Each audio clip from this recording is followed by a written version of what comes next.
Ladies and gentlemen, I really like the last clap. Let's try one more. We'll go. I'd say we came in at about an 8 there. But I reckon we could do a 10. Who reckons I could do a 10? This gentleman in the shorts. Do you reckon you could come in at a 10? You give it a go?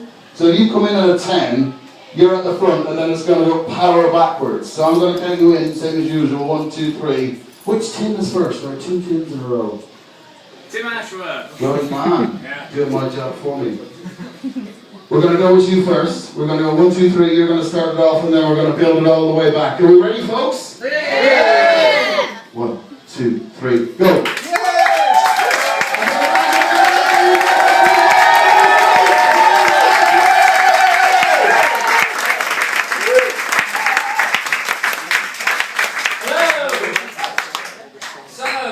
Tonight what I want to talk about are stupid things that people tell us, stupid information that you just don't need to know. I mean, last week I went to the vet because the dog was there. I'm not using it as a cheap alternative pooper, but not again anyway. The last time they tried to put me down for rabies, but it's probably because I had a show that did that.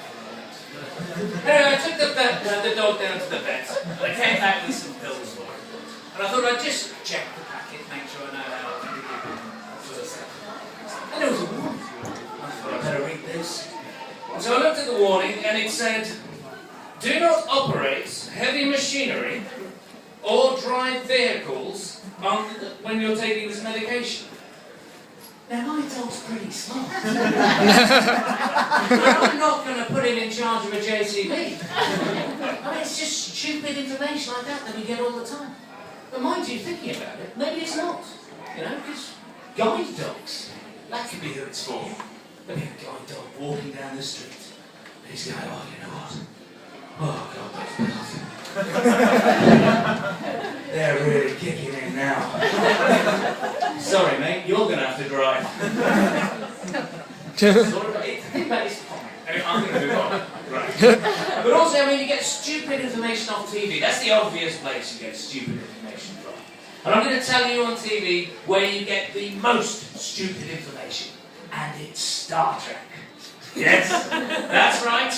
I'm a bit of a sci-fi nerd, overweight, and I work in IT. I'm not saying I fit a profile, but there's one available for me if I want.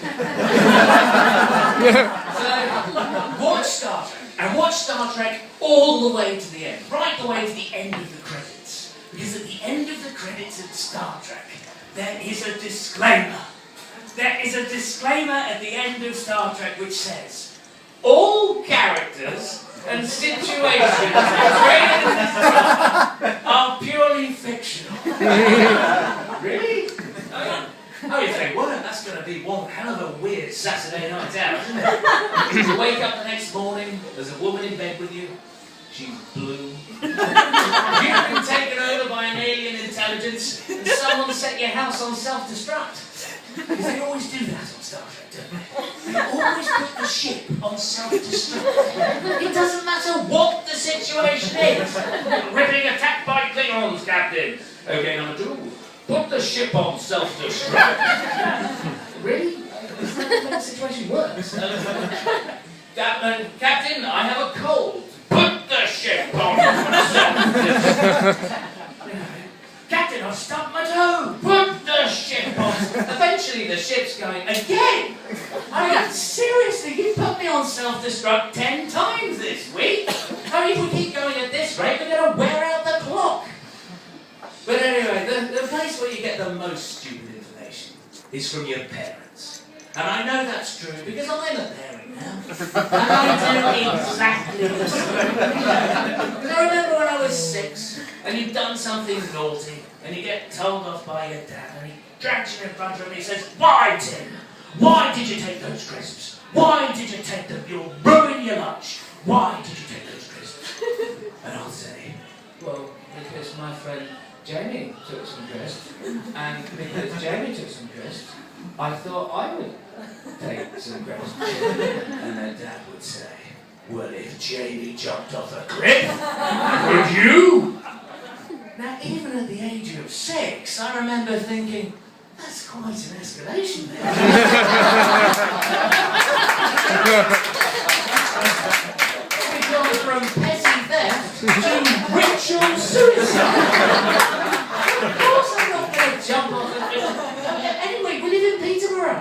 not a lot of clips for you. But I do the same with my little boy Charlie. I think Charlie, if he's been done something naughty, I'll get him in front of me and I'll say, Charlie, why did you take those crisps? Why did you take those crisps? You'll ruin it. Actually, I don't do that thing, because he'll just say to me, well, you had 3 packets. Slightly disappointing, what a good laugh.